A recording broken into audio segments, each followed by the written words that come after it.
नमस्कार मित्रों, अश्वनी सेज में आपका स्वागत है। मित्रों, आज चर्चा कुछ दिन पूर्व राहुल गांधी ने कुछ ऐसे बयान दिए जिनको समझने के लिए बहुत समय लगा, क्योंकि जिस राष्ट्र में आप रहते हैं, अगर आप उसी स्टेट के विरुद्ध युद्ध का आह्वान करते हैं तो मित्रों ये राजनीति नहीं है। कमोवेश विपक्ष की इसी नेतृत्व विहीनता और परिपक्वता के चलते आज उसका लाभ सत्ता पक्ष को प्राप्त हो रहा है।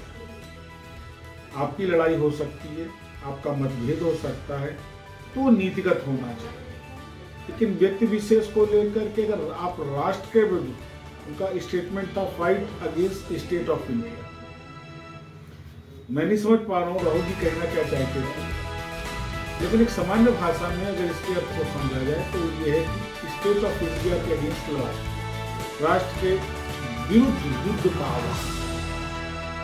हालांकि अनवरत होता चला आ रहा है पिछले 75 वर्षों से कि राष्ट्रहित को किसी भी पार्टी में प्राथमिकता नहीं रखी। हर पार्टी का केवल एक सूत्री कार्यक्रम रहा है और वो है सत्ता का सुख भोगना, सत्ता से खुद लाभार्थी होना, अपनों को लाभार्थी करना। जनहित की बात संभवतः कभी हुई हो तो हुई हो, अन्यथा अगर 75 साल का इतिहास उठा ले, आजादी के बाद जब से भारत राज्य बना, वर्ग विशेष को छोड़ करके केवल दोहन किया गया है जनता का, जिसका मूल शिकार हमेशा से मध्यम वर्ग होता है।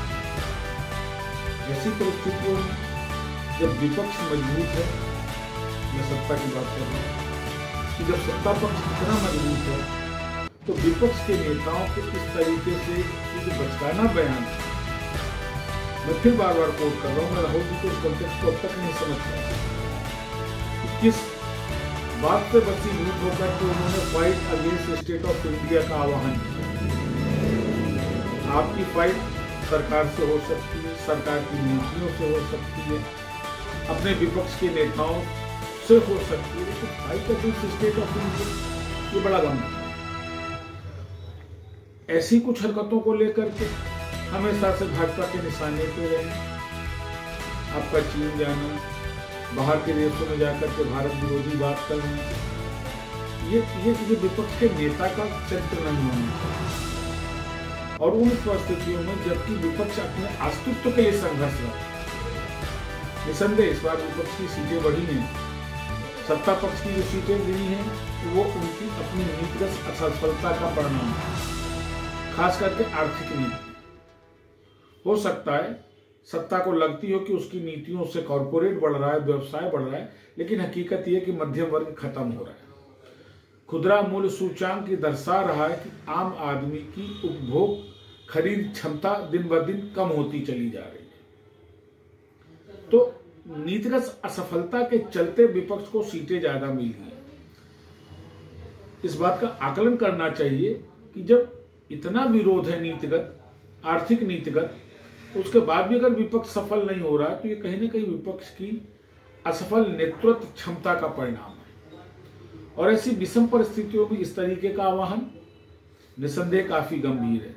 वैसे भी जॉर्ज सोरोस को लेकर के, वैसे भी जो बाहरी ताकतों को लेकर के भारत की छवि बिगाड़ने का आरोप अनवरत राहुल पे लगता चला आया है। ऐसी परिस्थितियों में राहुल का यह कहना कि fight against state of India ये वास्तव में काफी गंभीर है, और इसको इसलिए भी गंभीरता से लिए जाना चाहिए कि हमारे देश में आज तक तथाकथित अभिव्यक्ति की स्वतंत्रता के आधार पर हमने राष्ट्र विरोधी तत्वों को भी सम्मान दिया है। गिलानी इसका एक उदाहरण है।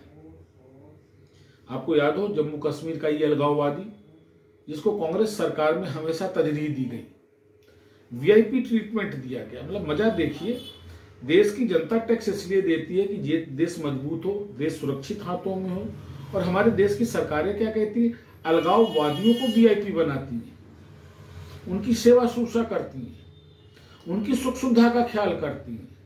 ये शायद दुनिया के इतिहास में अकेला एक ऐसा देश है जहां विरोधी पाले जाते हैं, जहां विरोधियों को और देश के दुश्मनों को सम्मान दिया जाता है।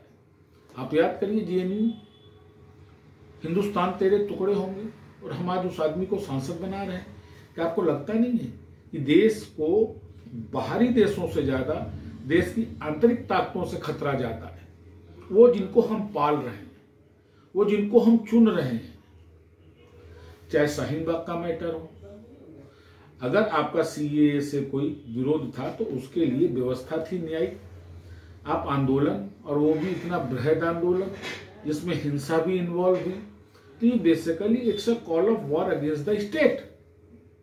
और वो प्रमाणित होता है राहुल के स्टेटमेंट से, ये fight against the state of India.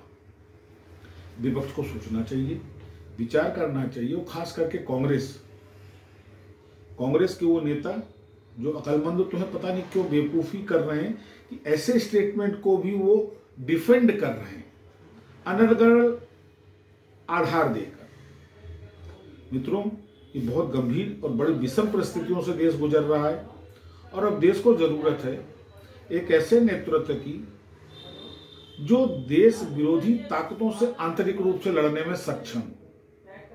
राजनीति नहीं, देश बचाने के लिए देश विरोधी ताकतों का खात्मा अब आवश्यक है। विचार करिएगा। पुनः मुलाकात करूंगा। नमस्कार।